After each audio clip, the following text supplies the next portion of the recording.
செய்திகள் தொடர்கின்றன. சென்னை மதுரவாயலில் நூதன முறையில் பெண்களிடம் 69 லட்சம் ரூபாய் மோசடி செய்த கணவன் மனைவியை போலீசார் கைது செய்தனர். மதுரவாயல் அடுத்த வானகரம் கன்னியம்மன் கோவில் பகுதியைச் சேர்ந்தவர் பெரிய நாயகம். செங்கம் அரசு பள்ளி ஆசிரியரான இவரின் மனைவி கார்த்திகேயனி. துணி வியாபாரத்தில் பங்குதாரராக சேர்ந்தால் முதலீடுக்கு அதிகமாக பணம் தருவதாக ஆசை வார்த்தை கூறியுள்ளனர். இதனை நம்பி மதுரவாயல், வானகரம் ஆகிய பகுதி பெண்கள் லட்சக்கணக்கில் முதலீடு செய்துள்ளனர். இதில் வசூலான 69 லட்சத்தை எடுத்துக்கொண்டு ஆசிரியர் பெரிய நாயகம் மற்றும் அவரது மனைவி தலைமறைவாகிவிட்டனர். இதுகுறித்து மதுரவாயலைச் சேர்ந்த பாதிக்கப்பட்ட பெண்கள் சென்னை மாநகர காவல்துறை ஆணையரிடம் புகார் அளித்துள்ளனர். 7 லட்ச ரூபாய் காசு வாங்கிட்டு போயிட்டாங்க சார். கார்த்திகா அவங்க வீட்டுக்காருக்கு வேலை வந்துடுச்சுன்னு முதல்ல 5 லட்சம் வாங்கிட்டு போயிடுச்சு. அப்புறம் மாநகரத்துக்கு ட்ரான்ஸ்ஃபர் வந்துருக்குதுன்னு சொல்லிட்டு 2 லட்ச ரூபா வாங்கிட்டு போயிடுச்சு சார். நாங்களே 3 குழந்தைங்களை வச்சுன்னு ரொம்ப கஷ்டப்படுறோங்க சார். எங்கள் வீட்டுக்காரர் நல்லா ஏமாத்திடுச்சு. அவங்க வீட்டுக்காருக்கு கவர்மெண்ட் வேலை வந்துடுச்சுன்னு சொல்லி வாங்கிட்டு போயிடுச்சு சார். இதையடுத்து ஆணையரின் உத்தரவுப்படி மதுரவாயல் போலீசார் வழக்கு பதிவு செய்து திருச்செந்தூரில் பதுங்கியிருந்த கணவன் மனைவியை கைது செய்தனர். இதையடுத்து மோசடியில் ஈடுபட்ட கணவன் மனைவியை பூந்தமல்லி நீதிமன்றத்தில் ஆஜர்படுத்திய போலீசார் பின்னர் புழல் சிறையில் அடைத்துள்ளனர். திருப்பதியில் செம்மரங்களை வெட்ட பயங்கர ஆயுதங்களுடன் சென்ற அதிமுக பிரமுகர் உட்பட 240 தமிழர்கள் கைது செய்யப்பட்ட சம்பவம் அந்த பகுதியில் பெரும் பரபரப்பை ஏற்படுத்தியுள்ளது. திருப்பதியை அடுத்த சந்திரகிரி மலைப்பகுதியில் சிகப்பு சந்தன மரங்கள் அதிகமாக உள்ளது. இந்த மரங்களை வெட்டி கடத்துவதற்காக 2 பஸ்களில் 240 பேர் கொண்ட கும்பல் வந்து இறங்கியதாகவும் அவர்களிடம் கத்தி, அரிவாள், கடப்பாரை உள்ளிட்ட பயங்கர ஆயுதங்கள் இருப்பதாகவும் திருப்பதி வனத்துறை அதிகாரிகளுக்கு ரகசிய தகவல் கிடைத்தது. இதையடுத்து சம்பவ இடத்திற்கு விரைந்த வனத்துறையினர் திருப்பதி போலீசாரின் உதவியுடன் அவர்களை சுற்றி வளைத்து கைது செய்தனர். அதிகாரிகளின் விசாரணையில் இந்த கும்பலுக்கு விழுப்புரம் அதிமுக பிரமுகர் தேவராஜன் தலைவராக செயல்பட்டது தெரியவந்தது. இதைத் தொடர்ந்து அவர்கள் மீது வழக்கு பதிவு செய்யப்பட்டு சிறையில் அடைக்கப்பட்டனர். தேமுதிக நிறுவன தலைவர் கேப்டன் விஜயகாந்த் பிறந்தநாள் விழாவை முன்னிட்டு மதுரவாயல் பகுதியில் கிரிக்கெட் போட்டி நடைபெற்றது. தேமுதிக நிறுவன தலைவர் கேப்டனுக்கு வரும் ஆகஸ்ட் 25ஆம் தேதி அன்று பிறந்தநாள் விழா கொண்டாடப்படுகிறது. அதையொட்டி சென்னை மதுரவாயல் சீமாத்தம்மன் கோவில் தெருவில் உள்ள ஜெய்ஹிந்த் கிரிக்கெட் கிளப் சார்பில் ஒருநாள் கிரிக்கெட் போட்டி நடைபெற்றது.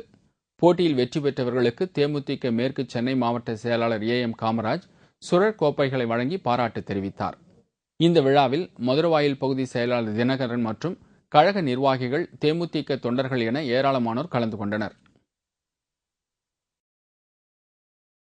விருத்தாச்சலம் அடுத்த ராஜேந்திரப்பட்டினம் கிராமத்தில் வேகத்தடை அமைக்க கோரி பொதுமக்கள் மறியலில் ஈடுபட்டதால் பல மணி நேரம் போக்குவரத்து பாதிக்கப்பட்டது.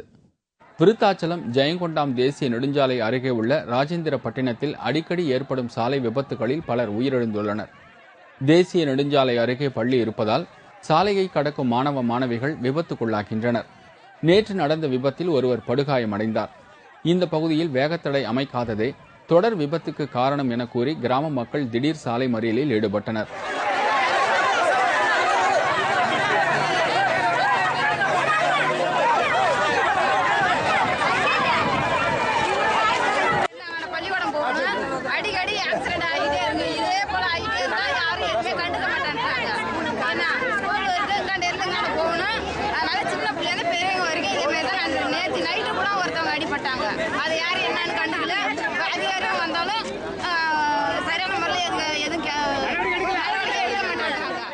வேகத்தடை அமைக்க பலமுறை கோரிக்கை வைத்தும் நெடுஞ்சாலைத்துறை நிர்வாகம் நடவடிக்கை எடுக்கவில்லை என்பது இவர்களின் குற்றச்சாட்டாகும்.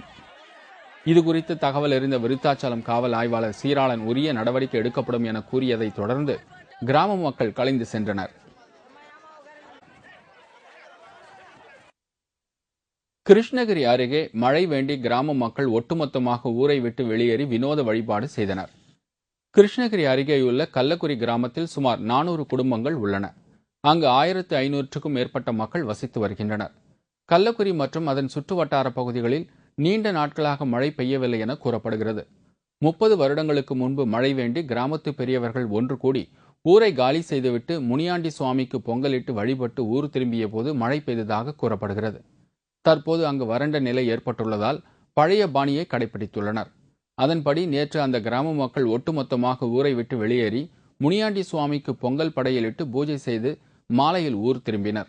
மழை வரணுன்றதுக்கோசரம் இந்த பண்டிகை செய்கிறோம். இது சுமார் ஒரு 30 வருஷத்துக்கு அப்புறம் இப்போதான் நாங்கள் ஆரம்பிச்சிருக்கோம்.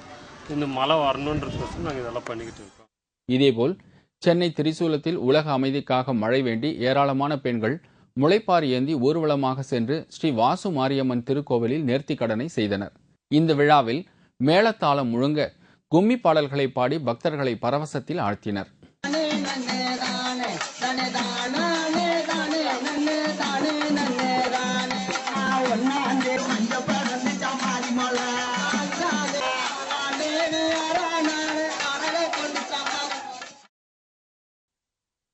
திருமங்கலம் அருகே அதிமுக பஞ்சாயத்து தலைவரின் கணவரின் மீது கிராம மக்கள் சரமாரியாக புகார் தெரிவித்துள்ளனர்.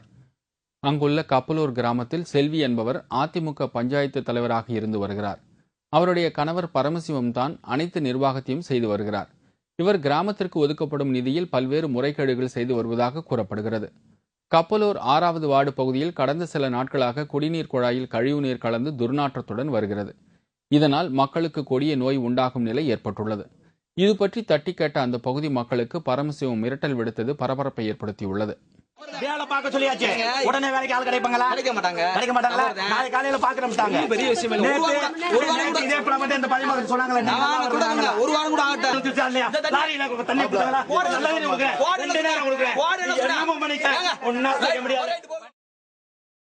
வைகை அணை பூங்காவில் குடிநீர், கழிப்பறை உள்ளிட்ட அடிப்படை வசதிகள் இல்லாததால் அங்கு வரும் சுற்றுலா பயணிகள் அவதி அடைந்து வருகின்றனர்.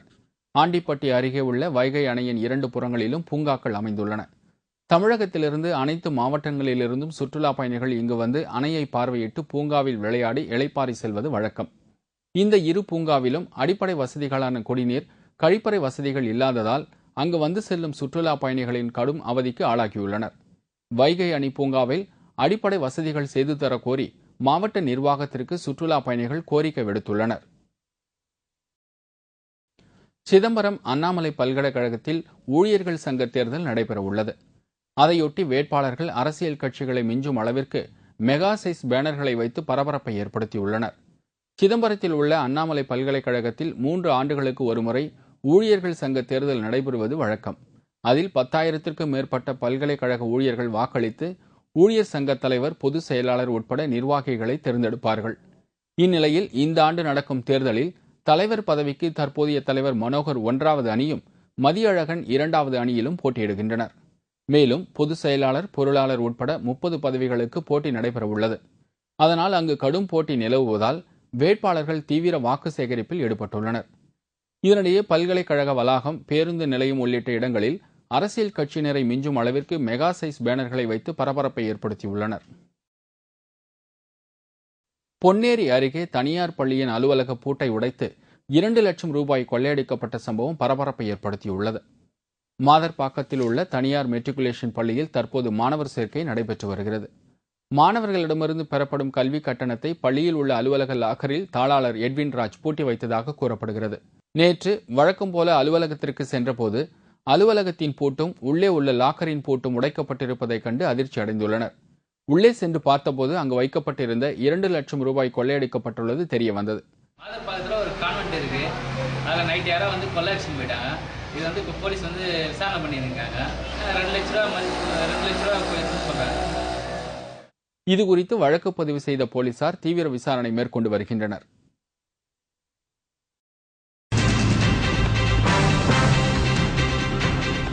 சவுதி அரேபியா பட்டத்து இளவரசர் உடல் நல்லடக்க நிகழ்ச்சி, லட்சக்கணக்கானோர் பங்கேற்பு. விவரம் இடைவேளைக்கு பிறகு.